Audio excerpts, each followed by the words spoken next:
Hi guys, welcome back to my channel. Today we have another Friday faves and fails.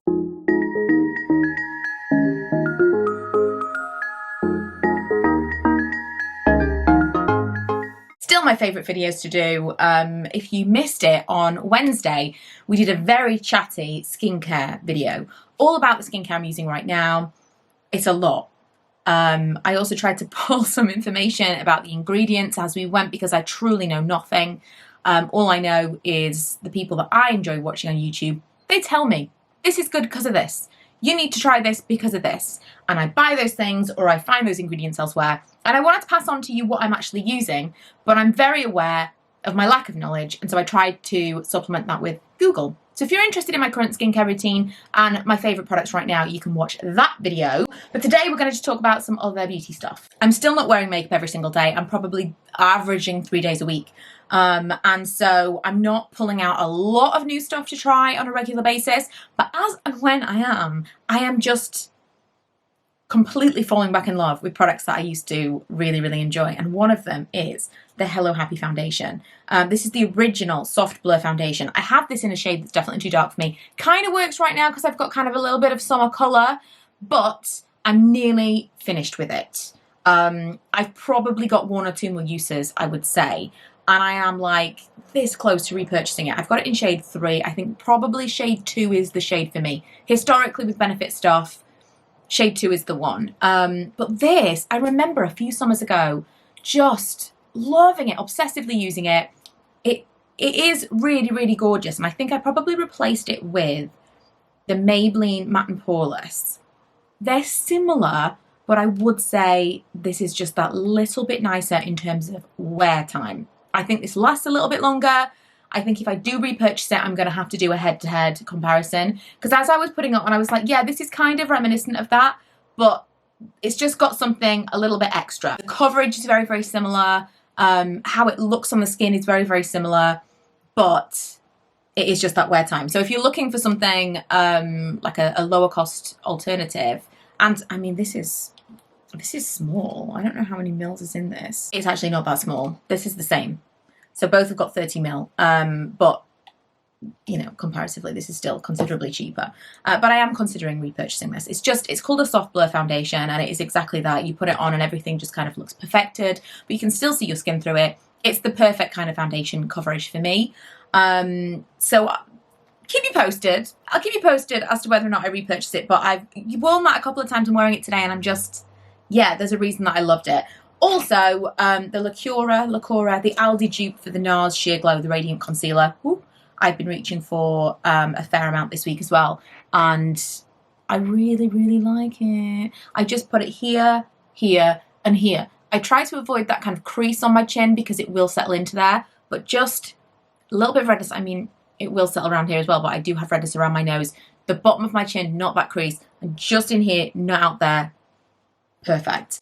Very, very comparable to the NARS as well. I think it's a good dupe for that. Something I bought forever ago. I think I bought this and I expected it to be one thing and it was a mistake. And so I never really kind of totally got into using it. It's this Quick Fix Hydra Charged Complexion Prep Priming Spray.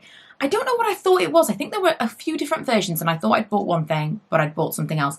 It's basically a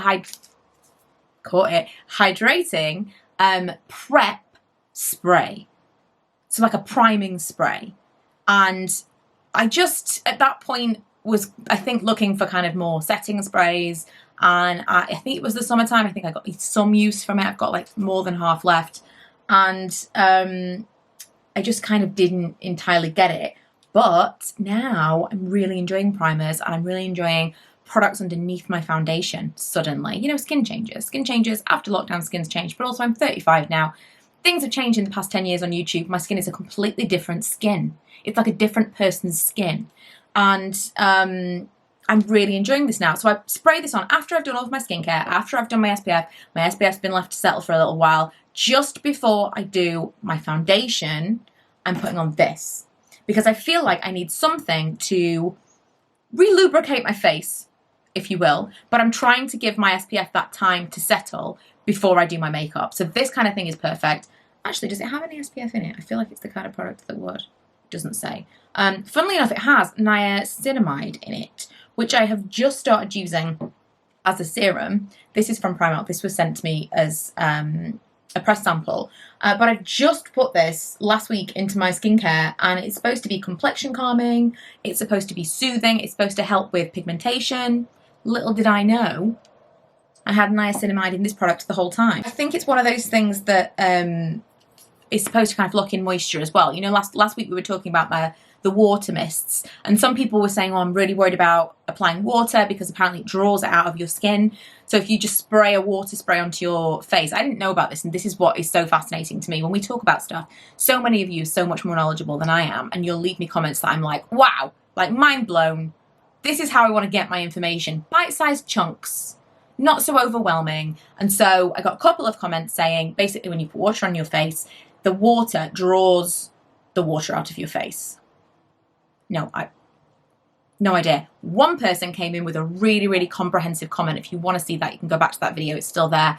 I'll try and remember to pin it before I post this so it's easy to find. But in a nutshell, he said, as long as you lock that water in with something else, it's fine because it can't escape and take all of your hydration along with it. So this says at the back, can be used anytime to refresh the skin or at night before your skincare routine.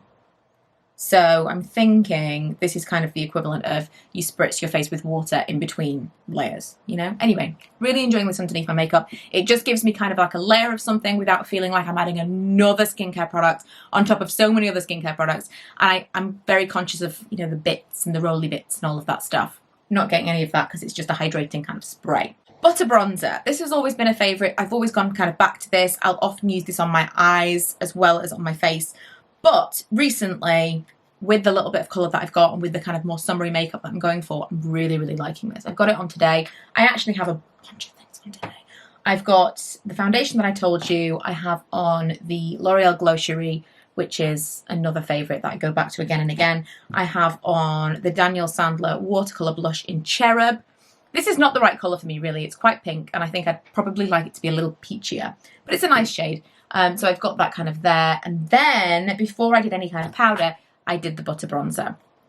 I don't know if there are different shades of this. It just says bronzer on the back. 6676E. I don't know if that means anything. I don't know. But I really like it. Kind of sheeny, not too deep. I think it's pretty. I'm really feeling it for kind of this summery vibe that I'm going for. I've also been using the NYX Nude Lip Liner a ton. This is the retractable lip liner, waterproof apparently. I wore this in, what is wrong with me? I wore this in either a story or an Instagram thing recently, and I got a few questions about what I was wearing on my lips. It's just this. I actually really like this over the top of the NYX Rev de Miel lip balm. So this is kind of more like a mask. If you've never used it before, it's almost like matte. And I'll put a little bit of this on, and it doesn't really soak in, it just kind of like sits. And then do the lip liner over the top. And it gives me that all-time coveted, the thing I'm always working towards, what I call TV lip. You see on TV quite frequently, I don't know if it's just me that like focuses on these things, but they will have a really hydrated looking lip colour. Like you can't really see any lines. It's just a really, when it's natural, it's not a gloss, it's balmy. And there've been a few techniques that I've discovered that have given me something similar. I don't really love putting a gloss on top of a lip liner because it kind of goes patchy and weird, but kind of balmy lip products. And one of the best things is a balm underneath a lip liner. It almost always gives me the right result.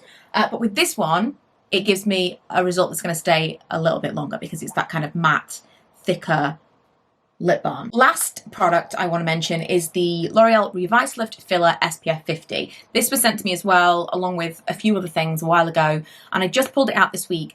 Really, really enjoying it. It's very, very lightweight. It kind of has got almost like a silicone-y feel to it. I will say I haven't worn it underneath makeup yet, so I can't tell you how it wears. All of the advertising stuff that comes with it says that it doesn't get that roly bit, it doesn't pill up underneath other products. However, I have the original filler, the Revitalift filler with hyaluronic acid, everything in this apart from the SPF 50, and it definitely pills up under products. It doesn't matter how long I leave it. it definitely pills up. So that is my last step moisturizer, because I don't really like anything else on top of it. No matter how long I leave it, it always pills up. So just kind of take that advertising with a pinch of salt. It may or it may not, but I can't tell you that it doesn't. I use this on the days when I'm not wearing any makeup. So this lives in my bathroom. This is like, do my regular skincare and then my SPF. All my other SPFs live with my makeup. This is my one that I'm using right now. Also, I mentioned in Wednesday's skincare video that I like the Fenty Hydra Visor and I couldn't find it. It's just here. I spotted it earlier. It's here. I do still really, really like this. It twists up a couple of pumps. It's a really nice way of metering out your daily moisturizer. But I'm not convinced, the way I'm using it, that it is enough SPF. Everything I watch about using SPF every day, it's a good amount of SPF that you need, like really quite a lot. And if you don't use enough, then you're really cutting down on the protection that it's giving you. And so I'm kind of leaning more towards this kind of thing now. It gives you like I'm just kind of going for it all over my face. It is a bit more difficult when it's makeup's involved because I'm a bit more conscious of what it's going to look like layered, but especially because I'm walking all the time, I just like a really thick layer of SPF. I've started watching again. I've gone back and forth with, there's a lady called Angie, and her channel's called Hot and Flashy, and she's kind of more mature skincare. She's in her 50s and she's just fascinating to me because she's gone through all of this research. She's taken all this time to really know her stuff. And I find the way that she recommends things to be really easily digested and it's not overwhelming. She's done all of the hard work for me. But because she's not an expert, I feel like she could recommend things a little bit more casually and just say, I'm really enjoying this. You know, these are the ingredients that it's got in it. This is how it should work. But I don't feel like she's burdened with having to give you too much information, which is often what overwhelms me with skincare videos. I'm just like, this is a bit too much. So I'm really enjoying her. And she talks a lot about SPF and the fact that if you're not using it every single day, everything else you do is a bit pointless. And I tend to agree. I'm very hot on SPF now because I am prone to pigmentation. I've got some here, I've got some here. It all started hormonally during my last pregnancy 10 years ago. Never had it before then. And it's kind of come and gone in certain areas ever since. And as I understand it, it is hormonal. I've even had it on the backs of my hands. I got one patch of it on the back of my hand last year when I was going through a particularly stressful time, and then it went away. So it's hard. I mean, I understand for some people it's like, well, that's definitely sun damage. And maybe it is, but I don't know what makes it come and go with stress and hormones. I think it's difficult. And so I've gone through the motions of like, well, maybe I'm going to have some laser, maybe I'm going to go to have some proper treatments. But because I'm not 100% sure about the cause, I feel like it may be a pointless endeavor, because if it is hormonal, I don't think you can just get rid of it. So I'm working on products that are going to help me to control it and to fade it. But I'm kind of resigned to the fact that it probably is always going to be there, and I could get rid of it completely and it could still come back. So, you know, but I'm enjoying watching people like Angie who are talking about more mature skincare and skincare treatments and things very, very honestly. So I would recommend that you check her out if you're into skincare and you're kind of like over 30. Because although she's in her 50s, she didn't really start any kind of skincare regimen until she's hit 50. So it's just really interesting to hear her journey with it. And that's it for today. I really did cover a lot of stuff on Wednesday in terms of what I've been using recently. Body care as well, just all things skin. So if you're interested, I will link that below as well. And I'll be back on Sunday. I'm not sure what that video is going to be yet. We're going to do some kind of shop my wardrobe, shop my closet, shop my stash, something of that kind. It might be makeup related because I did just discover this basket, which was my basket of like everyday makeup stuff. I've been looking for this lip gloss for months. I found this. I mean, look, I have another little different Hello Happy foundation in here as well. I didn't know where any of these things were. And so I'm quite excited to dig into this, and we may do a shop my stash makeup wise and just kind of do a chatty get ready with me on Sunday. So look out for that, and I will see you guys in my next one. Bye.